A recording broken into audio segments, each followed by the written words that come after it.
Hello, folks. Welcome to a somber salute to Troy, presented to you by Bet Online. We're not as happy as we are today because of what happened last Friday. I mean, we do have our excuses, but those are games that are needed to win. If you want to be a championship team, you have to win those games. I'm here with my man Phil. How are you doing, Phil? Before we get to how incredibly disappointed I am with this performance and the litany of names that I have on my list to bring up in negative light with some strong feelings, we must first look back at 11-2. No, 100%. We were going to get there. Yeah. We were going to get there. But what I can't let go of is watching Utah walk 6 guys up to the line of scrimmage, not even bothering to hide it. Yeah, all night. All night long. All night long. Your quarterback is hurt. You know your quarterback is hurt. And you let them walk 6 men and send 6 men. Consistently, all night. Different ways. They did it multiple ways. They showed a 3 down, sent 6. They showed 4 down, sent 6. Like they all 6 and then send them. Yep. Like they walked 6 up to the line and legit sent them. Like he knew the defensive coordinator was saying Trojan. That was nobody picked up like, hey, bro, that's sending 6. Yeah. Like, I mean, I guess that's how you stop it, right? Just send 6. Fuck it. No, that's not how you stop it. I pray to God. That's how you stop Lincoln Riley's offense. You just send 6. I pray to God that some defensive coach would be stupid enough to show me he was sending 6 on each and every play. I mean,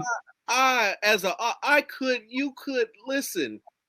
I'm watching these guys walk up, and of course I'm sitting in the booth, and I'm looking at Caleb Williams, and I'm looking at Lincoln Riley, and it's after a point in time, it's like, okay, they're sending 6. They're showing this look, they're showing that look, they're walking up with enough time to change the play. We don't call hot routes. Whatever it is that we're audibling, we're allowing the defense to sit at 5 to 7 yards while they're rushing 6. At no point did we isolate a receiver and throw a quick pass and leave him with one guy to beat and however many yards of green grass in front of him to run. There were numerous simple adjustments to get Utah out of that never got made. I will say this, and I think this is a key to Lincoln Riley's offense, and I don't think people realize it because the big play, they only know the big play. Austin Jones only had 32 yards. He did nothing. I mean, he had 21 carries. I think it was 21 for 32 or something like that. And I get it. Like, I mean, he was running into an 8-man box. Like, their goal was to stop the run, and they stopped the run. I do think this, though. A healthy Caleb Williams torches him. Absolutely. A healthy Caleb Williams because I saw the play where he got hurt. It's the one where he scrambled around and ran, and then he slid. And he was kind of getting like, oh, he must have tweaked something not too bad and continue to play. And that happened in the first quarter on like the 3rd drive. Right. And so, I mean, I saw that part, but it's just like, A healthy Caleb Williams changes the outcome of the game because you can't keep sending 6. Injured Caleb Williams, you could send 6 because you're able to contain him. Even if like everybody's like, oh, well, the first half he looked so good. Well, let me. There's something called adrenaline, and when you have adrenaline, you don't feel pain. Yeah. And then you go to halftime and you're sitting down. And you're like, oh, I'm good. And you get up. You're like, oh shit, I'm not good. Oh, I'm not good. That leg is tightened up. Yeah. So. Yeah, I mean. It hurts. It hurts deeply. Yeah, because it's like, damn, you want to get the conference back, and I mean, Utah winning is kind of trash because they're not that good. But I feel like Utah right now is like the New York Giants to the New England Patriots. Like they just have their number right now. Like they have them kind of figured out, and that's fine. It is what it is. They'll get better, but. Like you said, they're 11-2 with the potential to be 12-2. Right? They beat UCLA. They beat Notre Dame. They made a complete turnaround. They're playing in a New Year's Six Bowl against Tulane. Right? And we should get the Tulane film and break it down. We got plenty of time to talk about stuff. We got all the way until the 31st. Yeah. The 31st. Or maybe it's the 2nd because of the way it falls this year because of Christmas and all that stuff falls on like a Sunday. But neither here nor there. The fact of the matter is that this is a great season for USC. And I don't want people to feel like, yeah, it's the 2nd. So we got about 3 weeks. Right. But this is a great season for USC, man. And you can only feel nothing but positive. Like – we take it to heart more because we've been on this whole ride week by week. And we saw the progression and we saw the growth and we saw them deal with adversity multiple times, right? We saw adversity with the receivers getting hurt. We saw adversity with Travis Dye getting injured, right? And both of those times when Addison and Williams got hurt at the same time, I was like, oh, it'll be all right. Like, we still got Dye and this and that. And the receivers just stepped in, Kyle Ford, Taj Washington, right? Michael Jackson. They all stepped in and they do what they had to do. Travis Dye gets hurt, you know what I mean? And what did I say? Hey, here comes a big dose of 6. And when 6 comes, you got to be ready to go because he's going to run hard. And they got a big dose of 6. And they stopped the run the last Friday. And it is what it is. I don't think we're going to get the same thing on the 2nd. That's my first reaction. Nah. Secondly, we're going to get a healthy Caleb Williams, right? 2 to 4. He's out for what? He's not. Okay, so you understand. 1 week he's not. They probably didn't practice these past 2 weeks because you can't practice the week of finals. That's the NCAA rule. So they probably gave him a week off. Can't practice the week of finals. So they'll probably get going, take light reps. It takes about a month to get it right. If they ease them in and get it right, I think we do get a healthy Caleb Williams. Maybe, maybe not. We'll see. But we do know everybody else is healthy. Everybody else has a chance to get healthy. My question is, and I don't know, it hasn't came out yet. Do you know Jordan Addison's playing?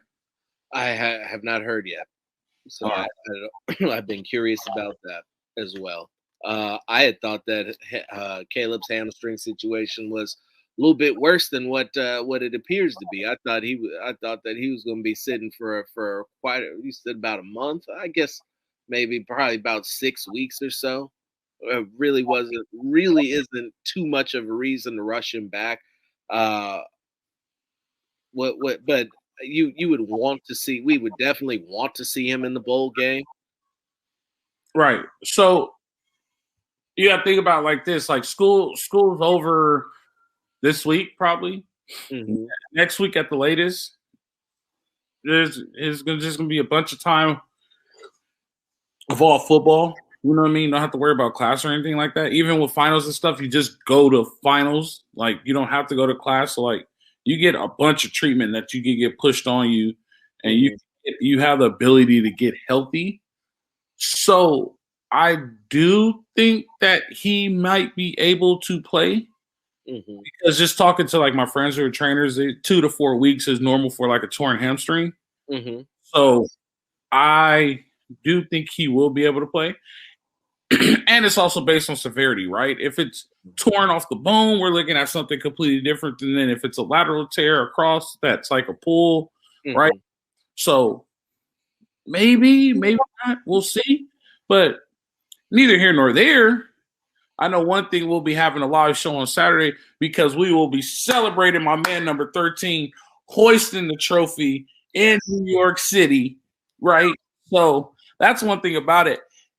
He still put on a Heisman performance, right? Like, he was injured and he played like that. This is a guy, throw the team on your back. I see his draft stock rising, and I like his guts. I mean, I still have some questions about him, about being a pro quarterback, but guess what? He has another year to fix that. I think he tries to do too much, and when you get at that level and the defensive ends run as fast as you, it'll get you in a little bit of situation. Hopefully it works, though. No, for sure. He definitely got to look to his left a little bit more and catch his bigger possession receiver types. And look to get what he can versus trying to hit the home run. I agree. Man, I'm still kind of speechless. I don't know what to say because I still had to do with everybody. What happened? What happened? I mean, it just happens, man. I'll tell you what happened, but we haven't even crossed over to that side yet. Well, hold on. Before you tell me what happened, basketball is back, and BetOnline remains your number one source for all your sports betting needs this season. You'll find all the latest odds, team matchup info, player news, games trends at BetOnline. And your continued source for all sports wagering info. BetOnline features live betting, free contests, and giveaways all season long. Always the fastest and easiest way to bet your favorite sports event, whether it's NFL, NBA, NHL, MML, tennis, boxing, or even golf. Head to betonline.ag to join and receive your 50% welcome bonus with your first deposit. Make sure you use promo code BELIEVE. Promo code BELIEVE, that's BLEAV, to receive your rewards. BetOnline, where the game starts. So, I was going to say I'm more disappointed than anyway. All right, so I know why you're upset, and it's been all year. I will say this. Last week we saw a complete game. Not last week, the week before. Notre Dame was in a complete game. Friday, we did not see a complete game, and Achilles heel reared his ugly head. What Achilles heel reared his ugly head that you feel is the reason why the Trojans lost? Take it away. It's all yours. Offense fills seats. Defense wins championships. USC brought their offense, and early their defense in the first quarter, their defense was up to the challenge. But once again, Utah was able to defeat USC's defense by attacking their scheme. And we talked about it. We talked about it going into this particular game, that USC needed to look at the tape and they needed to figure out a way to counter the numbers game that Utah was going to employ against them on both sides of the ball, on offense and defense. They failed miserably at both. Alex Grinch continued to trot out that 3-3-5 against the team that's deploying 7 at the line and going double tight. He failed to be able to bring an extra defender to stop the run. He failed to be able to get some guys who were able to get through the line and get to the quarterback because they were being blocked by extra guys. He failed to be able to account for 2 tight ends.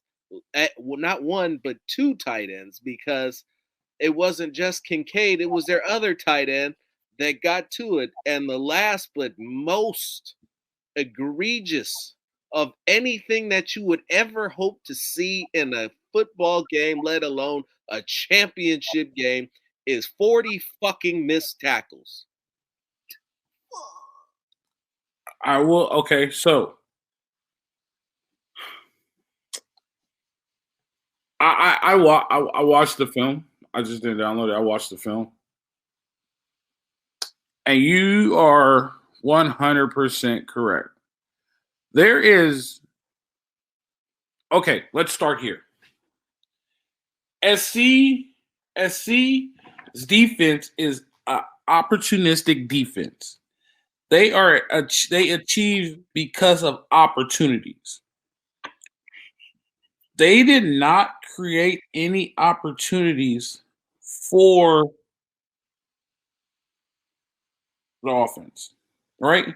Now, here's the biggest key. SC, this is the first game they lost a turnover battle. They had a fumble lost, and they had an interception. Utah only had a fumble. SC was -1 in turnovers. This is the first game they lost a turnover battle. We always talked about this, and we always give Ryan credit because he came up with this. Find me 4 stops. Only have one when they. I only have one where it was early in the game when SC got that pick early, right? Yep. They got the pick early.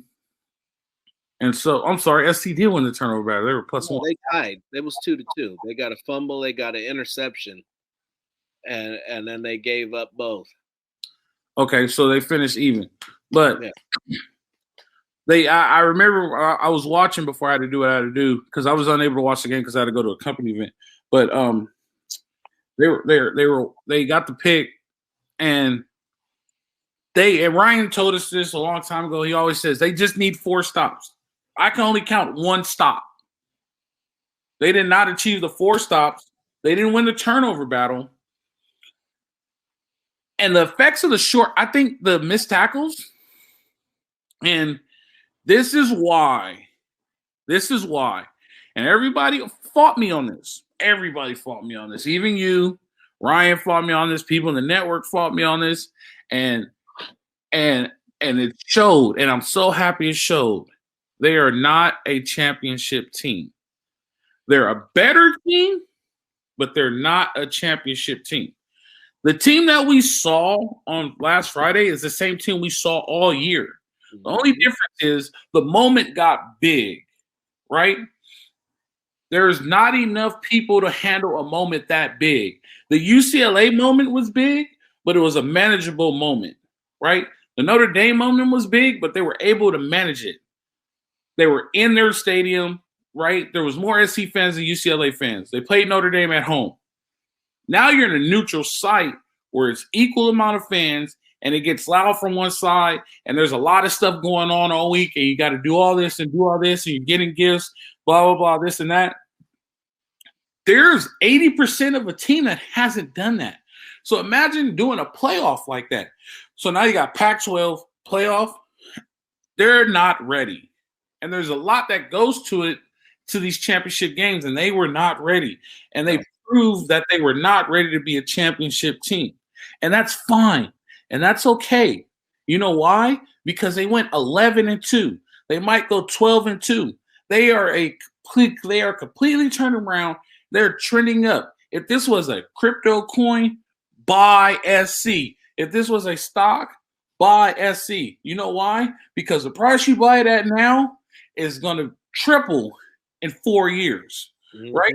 This team is going to be untouchable, and they're going to be a consistent playoff team because they're going to get dudes, and they're going to create it. And the transfer portal, people's going to want to go to the transfer portal, right? All right, Deion went to Colorado. Here's the deal. Newsflash, NASA school, the top NASA school in the nation, you can't just walk into Colorado. Deion's going to get a reality check. There's a reason why Colorado's been bad, because it's hard to get in that university. SC is a private institution with special admits, and they can let anybody in that they want to. With that being said, if you want to win, if you want to be a part of something good, go to USC. Back to what I was saying. They weren't ready. They proved that they weren't ready. And at the end of the day, it's okay. It's fine. They're young. Their quarterback's coming back, right? Mario Williams is coming back. The running back situation, I like the little 22 guy. He'll be all right. They got a lot of guys that are coming back. They got the transfer portal. They're able to recruit. It's okay. This has been a great season. But as far as like everybody was ready for him to go to the playoff, last Friday was a perfect example for what 12 weeks I was saying they're not ready. They don't need to go. And they proved it to me.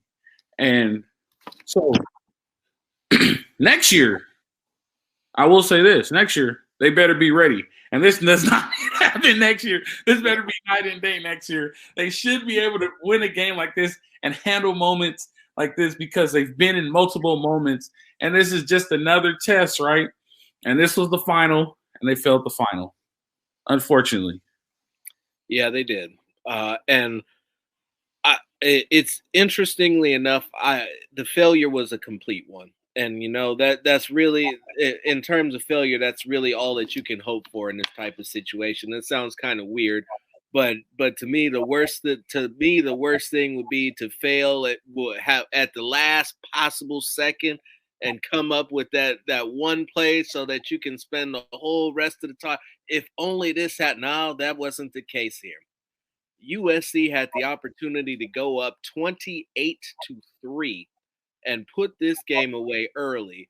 And from 12 minutes and 8 seconds left in the second quarter, they proceeded to lose 44-7. Yeah, that's how you know Caleb was hurt. Them not being able to score, the plays were changed, right? All right, so I was in the profession. I was in the college profession, and my last stop I was at, we got fired. I am not for the promotion of firing coaches. But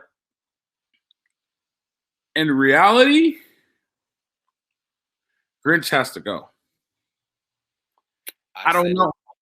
I don't know. At the beginning of the season, right at you could rewind the tape going into spring ball. I told you, like, he needs to go now. Save yourself the year.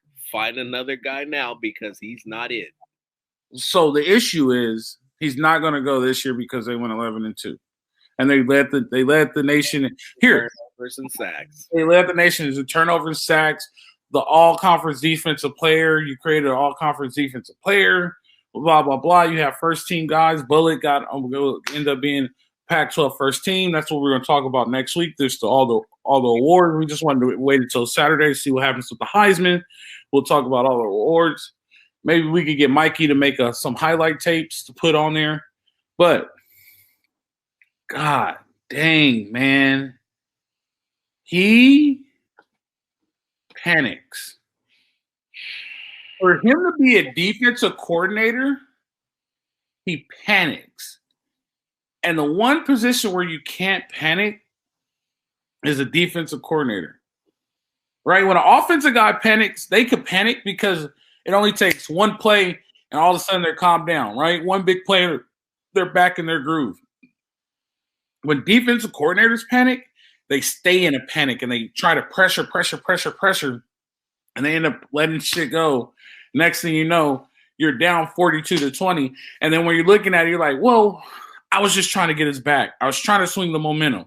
And the worst thing you could ever do is try to swing the momentum.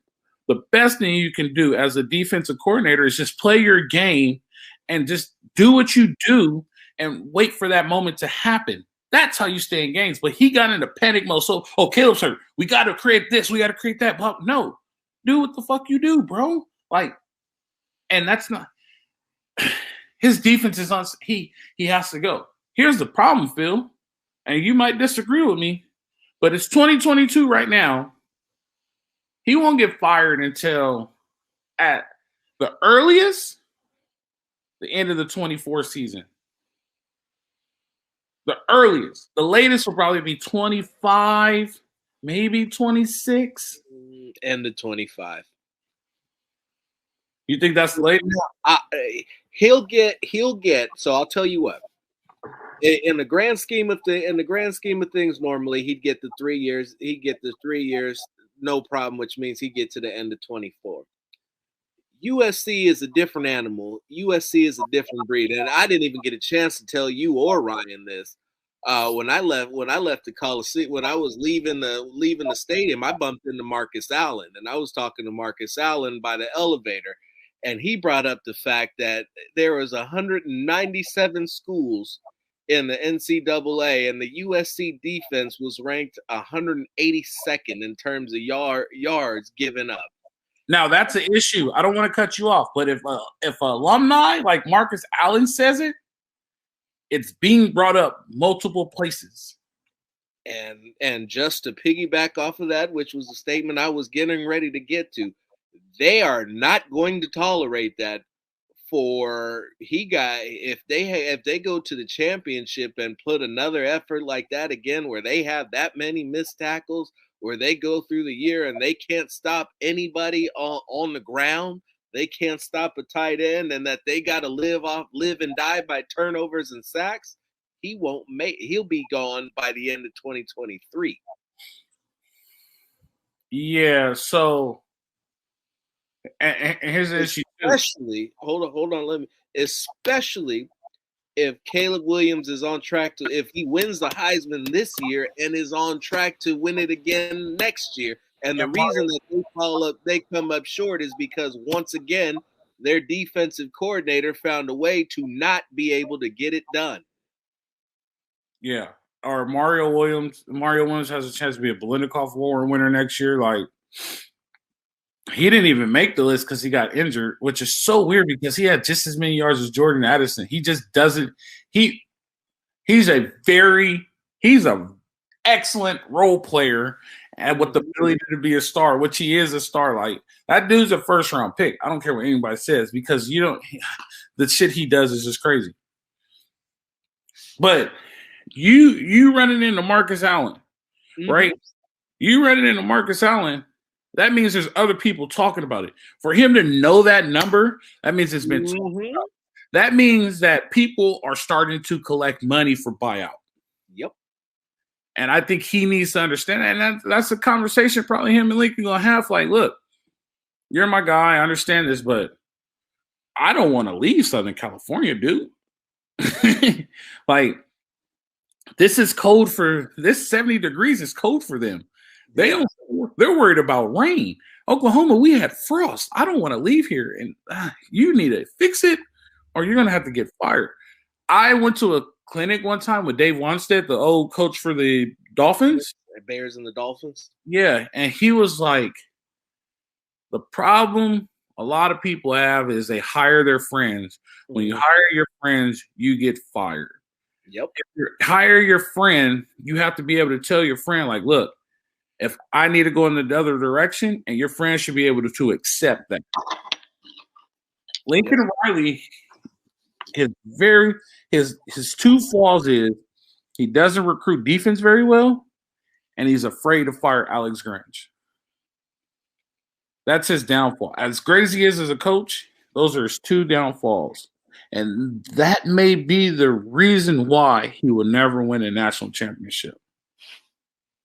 I should say, if he doesn't win it, I guarantee you we look back on this, and those are the two reasons why. Yep. He won't fire Alex Grinch, and he doesn't recruit defense very well. So, another one of the questions that I brought up, and I did ask Jamal and Ryan, said, at what point do we look at the fact that Lincoln Riley can't win the big one?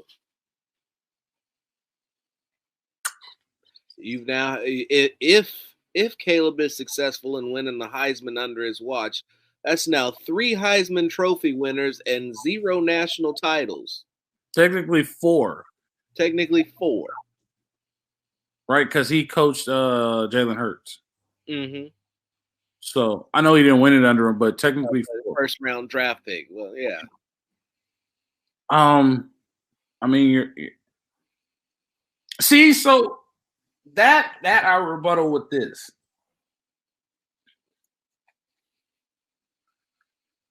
I don't agree the way the seeding the college football playoff is, how the college football playoff works, because it's only 4 teams and it's like immersed. Like, the best teams are playing. They don't get the jitter game out, I guess you could say. That's why the 1 seed plays the 8 seed in most playoffs, and Right. normally the 1 seed fucking just steamrolls them. Look at college basketball, right? Mm-hmm. So, like with this playoff, it's like right here, right now. The 12-team playoff, though, the 12-team playoff, like I don't care what you say. There's a difference between the number 1 team in the nation and the number 10 team in the nation.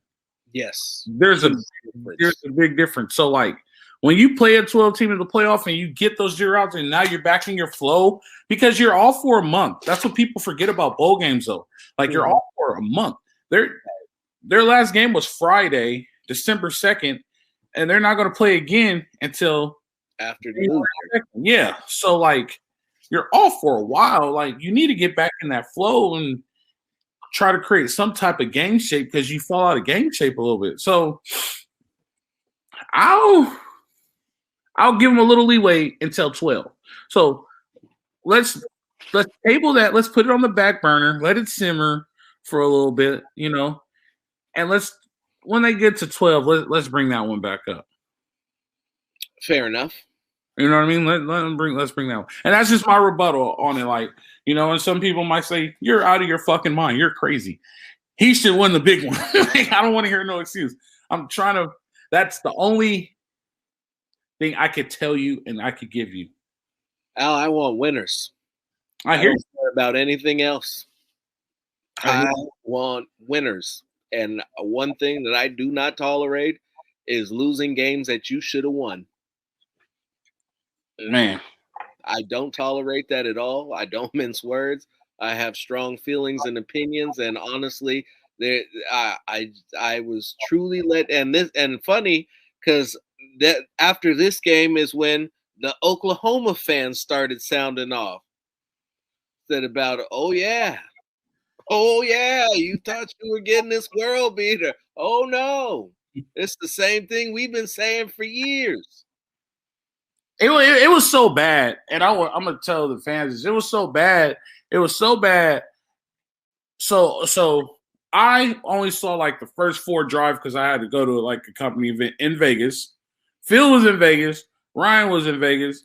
We're talking the whole time, the whole week through group text. Hey, yeah, like just let me know when the game is over, and we'll get together. We'll do a live show. They were so geeked. I was like, hey, I'm at the Palms. I'm right down the street from Allegiant. Y'all could just come over here. We could do it anywhere. Like, super excited. Phil and Ryan, super excited. I did not hear from Phil and Ryan until Monday, guys. I didn't hear from them until Monday. And normally Ryan sounds off about like Rams and Chargers stuff because he's LAFB and he's like, he tries to be the mediator and he's the most Switzerland and all the network. I did not hear from Ryan and Phil until Monday. And the only reason why I heard from Ryan is because we had the call for our new sponsor, and I thought it was Monday, and it was really on Tuesday. So I called Ryan. I was like, oh, I missed the meeting. I apologize. He was like, no, it's tomorrow. I did not hear from these guys until Monday. Monday. We were supposed to do a live show. We could have recapped it. Like, I was literally 5 minutes from Allegiant Stadium.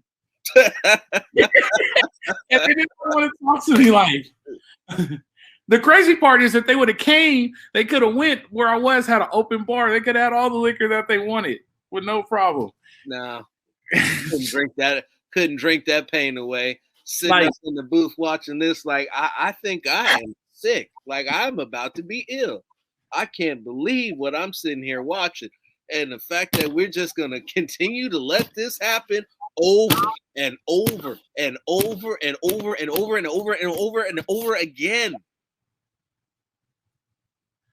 Monday. I did not hear from you guys. Y'all could have came right. Hey, we could have recapped it. Could have a nice little background, everything. Monday. I was like, oh man, these dudes are upset. Like it was. I watched. Like I said, I watched the film, and I was like, eeh. Like there was some moments I'm just like, ooh. I saw when I watched the first couple of drives, I legit said, damn, they're bringing 6 every single time, every single way. Like, they're trying to bring 6. But I didn't. And then, like, I left, had to do what I do. And all of a sudden, like, people from my job were like, hey, what happened, bro? I'm like, I don't know. Like, I didn't look at it. And I finally looked at the score. I was like, oh. And then we get the film, and I watched the film yesterday, and I was just like, ugh, not good. I was in the box.